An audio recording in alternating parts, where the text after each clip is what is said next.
오늘 저희가 함께 보실 하나님 말씀은 사도행전 23장 1절에서 11절입니다. 바울이 공회를 주목하여 이르되, 여러분 형제들아, 오늘까지 나는 범사의 양심을 따라 하나님을 섬겼노라. 대제사장 아나니아가 바울 곁에 서 있는 사람들에게 그 입을 치라 명하니, 회칠한 담이여, 하나님이 너를 치시리로다. 내가 나를 율법대로 심판한다고 앉아서 율법을 어기고 나를 치라 하느냐? 곁에 선 사람들이 말하되, 하나님의 대제사장을 네가 욕하느냐? 형제들아, 나는 그가 대제사장인 줄 알지 못하였노라. 기록하였으되 너의 백성의 관리를 비방하지 말라 하였느니라. 바울이 그중 일부는 사두개인이요 다른 일부는 바리새인인 줄 알고 공회에서 외쳐 이르되, 여러분 형제들아, 나는 바리새인이요 또 바리새인의 아들이라. 죽은 자의 소망 곧 부활로 말미암아 내가 신문을 받노라. 그 말을 한즉 바리새인과 사두개인 사이에 다툼이 생겨 무리가 나누어지니, 이는 사두개인은 부활도 없고 천사도 없고 영도 없다 하고 바리새인은 다 있다 함이라. 크게 떠들세 바리새인 편에서 몇 서기관이 일어나 다투어 이르되, 우리가 이 사람을 보니 악한 것이 없도다. 혹 영이나 혹 천사가 그에게 말하였으면 어찌하겠느냐? 큰 분쟁이 생기니 천부장은 바울이 그들에게 찢겨질까 하여 군인을 명하여 내려가 무리 가운데서 빼앗아 가지고 영내로 들어가라 하니라. 그날 밤에 주께서 바울 곁에 서서 이르시되, 담대하라. 네가 예루살렘에서 나의 일을 증언한 것 같이 로마에서도 증언하여야 하리라. 소리치는 것보다 더 무서운 것은 기도하는 것입니다. 어둠 속에서 조용히 진리의 빛을 드러내는 것, 이것이 진짜 강한 것입니다. 바울이 이것이 빛을 드러내자 자기들끼리 분쟁했습니다. 우리는 믿습니다. 우리가 빛을 쫓아 살면 세상은 변한다. 빛은 결국은 어둠을 이긴다. 근데 여러분, 누가 이렇게 할 수 있습니까? 누가 진리를 드러낼 수 있습니까? 누가 데모나 혁명을 도모하지 않고 지혜를 사용하고 진리의 빛을 드러내는 사람입니까? 바로 하나님의 음성을 들은 자들입니다. 진짜 보고 들은 것이 있는 사람들입니다. 진정한 그리스도인들의 삶의 모습은 여기 있습니다. 바울의 곁에 서서 주님께서 말씀하십니다. 우리가 본문을 계속 보면 바울의 말 때문에 사두개인과 바리새인 사이에 큰 분쟁이 생기게 되었습니다. 그러자 천부장은 군사를 보내 바울을 보호하고 다시 감옥에 가둡니다. 그런데 11절을 보면 아주 놀라운 말씀이 나옵니다. 함께 읽어보겠습니다. 11절입니다. 그날 밤에 주께서 바울 곁에 서서 이르시되, 담대하라. 내가 예루살렘에서 나의 일을 증언한 것 같이 로마에서도 증언하여야 하리라 하시니라. 아멘.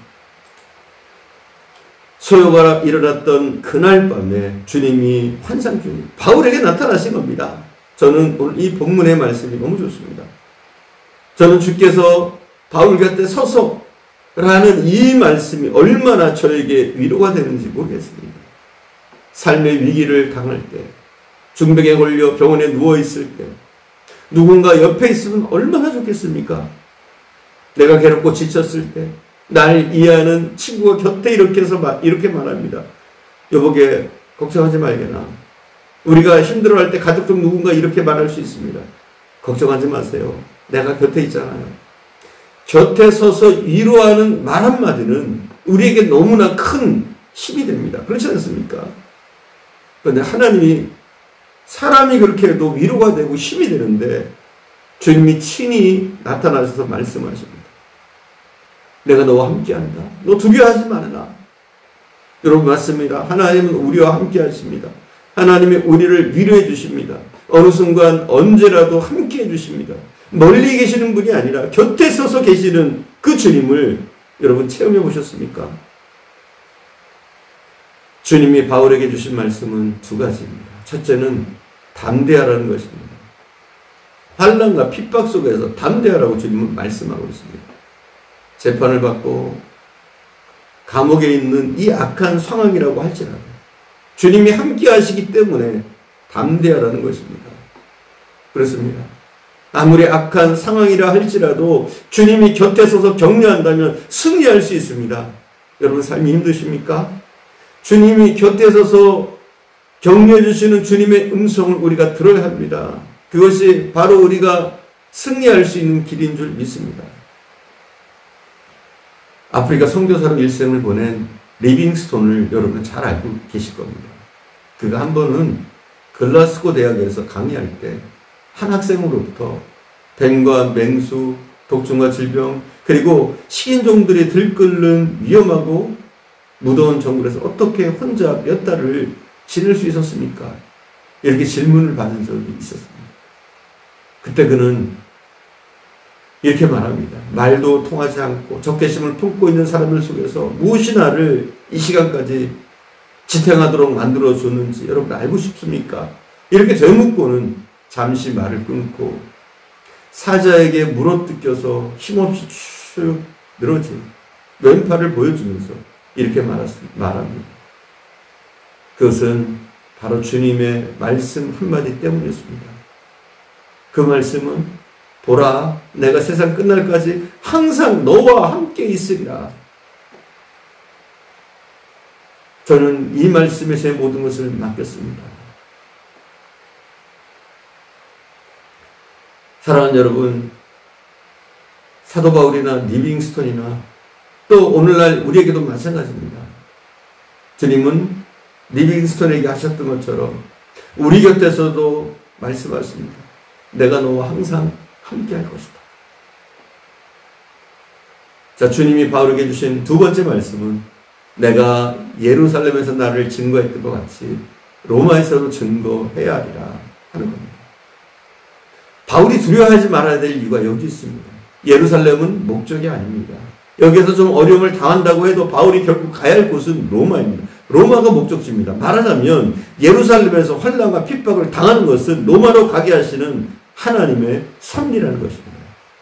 지금 당하는 환난은 지나가는 과정에 불과합니다. 지금 받는 고난은 끝날 것이 아닙니다. 더 놀라운 하나님의 계획이 기다리고 있습니다. 지금 주님은 더 놀라운 하나님의 비전과 계획을 바울에게 알려주시는 겁니다. 더 큰 비전과 사명을 가진 사람은 현실의 어려움을 이길 수 있습니다.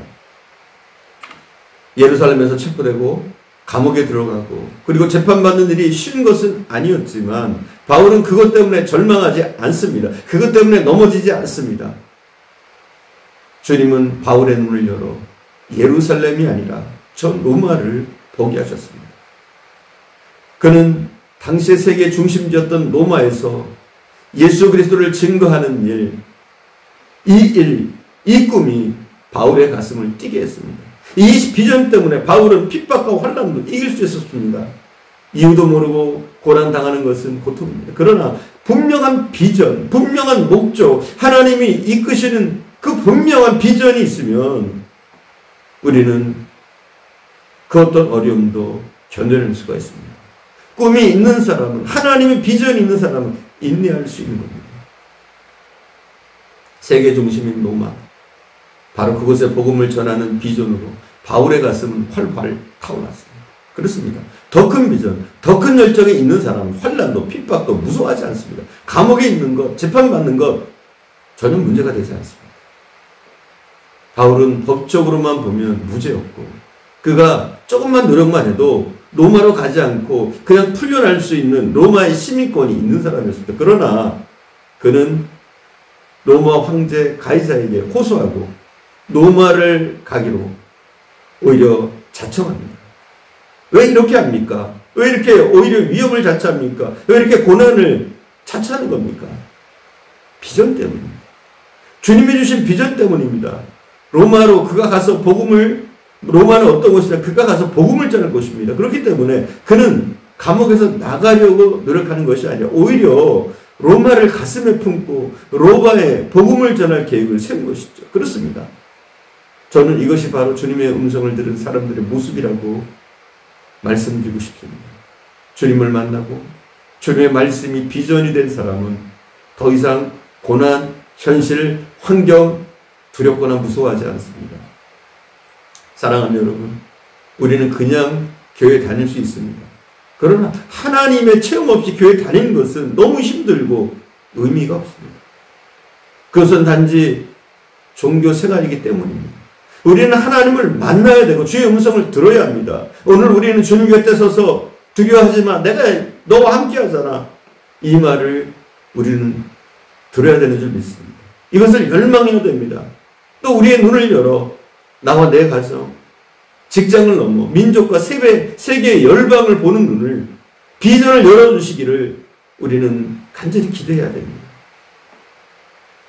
자기 자존심 지키려고 아웅다웅 싸우는 것이 아니라 주님의 격려와 주님의 비전을 품는, 주님의 비전을 쫓아가는 사람들이 되어야 합니다. 오늘 우리는 주님의 격려로, 그리고 주님이 주신 비전으로 세상을 향해 나가야 되는 줄 믿습니다. 기도하겠습니다. 사랑하는 주님, 우리가 서 있는 이곳이 우리의 최종 목적지가 아닌 줄 믿습니다. 하나님, 우리에게도 바울에게 허락하셨던 것처럼 비전을 열어주옵소서. 내가 하나님 앞에 어떻게 사용되는 것이 맞는지, 하나님이 나를 통해서 무슨 일을 하길 원하시는지, 내가 해야 될 일은 무엇인지를 주님 우리가 분명히 알게 하옵소서. 무엇보다도 우리가 더욱더 깊이 뜨겁게 주님을 경험하게 하시고, 경험한 주님에 대한 그 경험 때문에 우리에게 있는 모든 고난과 어려움들을 이겨낼 수 있는, 승리할 수 있는, 예수 그리스도의 빛을 드러낼 수 있는 믿음의 사람들이 다 되어줄 수 있도록 주님 인도하옵소서. 오늘도 함께 하신 주님께 감사드리며 우리 구주 예수님의 이름으로 기도드립니다. 아멘.